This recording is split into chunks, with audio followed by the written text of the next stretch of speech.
This happened stone throw away distance from Delhi NCR, and this also happened, on camera.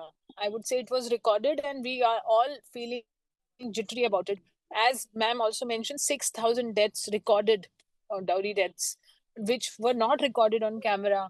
I mean, they met the same fate. Unfortunately, what we see, we get jittery about, but we have so much going under the surface.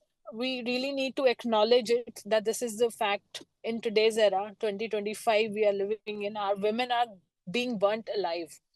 And for dowry, which is illegal for whatever reason.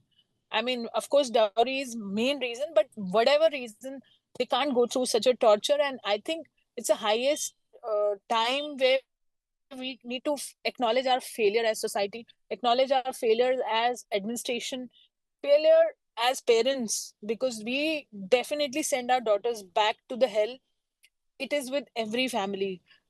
Only one or 2% might be different, but 99.9% parents, they would ask the girls to adjust. And they'll it will not be a great surprise that after a few years, that I mentioned in my earlier debates also, that you'll see the other sister going back to the same hell, for the sake of children, for the sake of marriage. It's just that sake of marriage that I think it should be eradicated from our society, because nothing can be bigger than a life, a dignified life. I think it's the highest time we need to acknowledge that our daughters are important, their dignity is important, their safety is important. Marriage is not important. It is important to the extent where they can just live peacefully. Otherwise, nothing can be more important than that.